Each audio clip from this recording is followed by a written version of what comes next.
guys, ayan, baguhin ko ang aking intro. Malay mo mag-trending. Ayan, charis. In 5, 4, 3, 2, 1.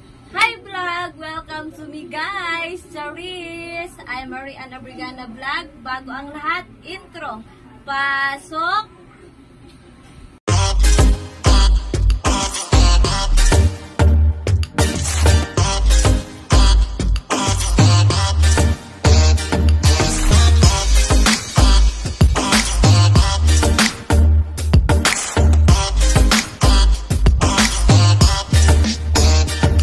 Hi vlog! Welcome to me guys! Charis! Ayan, umagang-umaga naman po. 5:30 ng umaga yan. Nagising ako. Inayos ko yung mga gamit ng mga anak ko kasi papasok na kami ng school. Ayan, niligpit ko lahat yung kailangan niya para pag gising niya mamaya, bit-bit na lang diretso. Ayan. Ayun, gising na yung panganay ko. Diyos ko, bagong gising, tulala sa dulo. Ayan, kahit tayo naman, pag bagong gising, tulala, parang ayaw natin bumangon. Tapos, ang aga-aga pa, 5:30 pa yan, ginising ko na kasi wala nga tubig sa amin, mahirap yung tubig. Sabi ko, oh yan, hawakan mo yung uniform mo. Ginawa niya. Kasi nga, papaliguin ko na siya para mamaya, yung isa na naman, yung kapatid na naman niyang isa, o tingnan mo, humihikab pa. Yun, sabi ko sa kanya, maligo na siya para mamaya si Kendrick na naman ang susunod kasi nga walang tubig. Kaya ayan, inayos ko muna yung mga uniform nila, inisa-isa ko, hinihiwalay-hiwalay ko.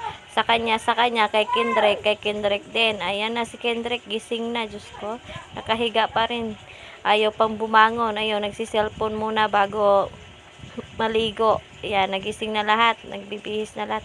Ayan na si Cyril, Diyos ko, nakahiga pa rin. Kasi ginising ko din yan si Cyril kasi nga isama ko si school kasi wala siyang kasama sa bahay.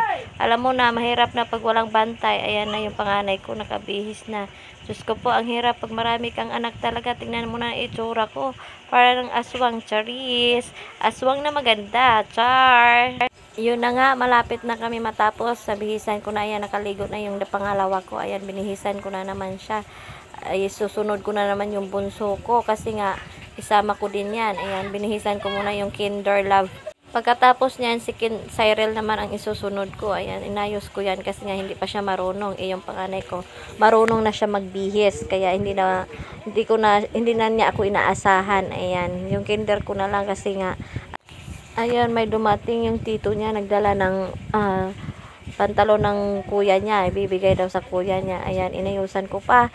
Ilalagyan ko na naman siyang sapatos. Sabi ko, umupo ka dyan, kaya ilalagyan ko ng sapatos. Ayan, Diyos ko, pabilisan talagang kilos dyan kasi nga ako lang ang kumikilos dyan sa amin. Magluto pa ako ng ulam. Palitan ko na yung medyas niya kasi nga ayaw niya ng puti, gusto niya black kasi daw wala siyang tsinila sa loob ng room kasi bawal na po yung sapatos nila ilagay sa gilid ng pinto yung sapatos nila kasi naka-linoleum po sila. Ayan, kaya pinalitan ko na lang ng black kasi gusto niya mag-black na medyas. Ayun, pagkatapos niya, susunod na naman ako kasi paalis na kami.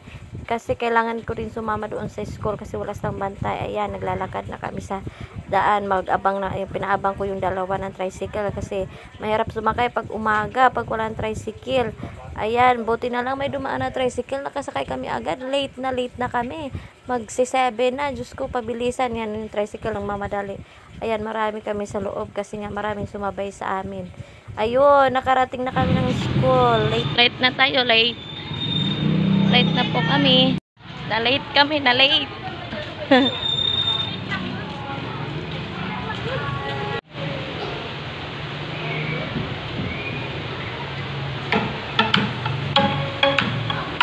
Akala ko nga late na kami. Pagdating ko sa school, konti pa lang estudyante.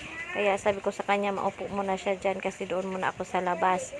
Uupo kasi bawal sa room. Ayan, as usual, dyan na ako nag-makeup. Wala pang akong suklay dyan kasi nga nagmamadali ako kanina. Pagkatapos maligo, diretso na sa school. Dito na ako nag-makeup sa school kasi nga magbantay nga naman ako hanggang 10:30. Yan, makeup din pag may time. Ayun, kilay is life. Diyos ko, hindi mawawala yung kilay. Importante yung kilay kasi wala nga akong kilay. Pag wala akong kilay, nako, para akong aswang dyan. Pag may kilay, Diyos ko, kilay is life. Alam nyo na, kilay is life.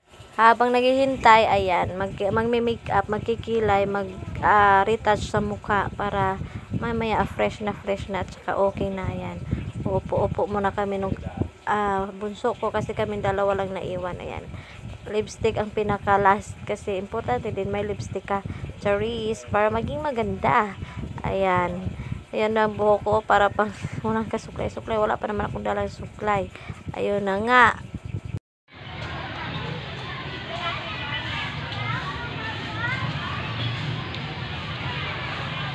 Say. Say. Say.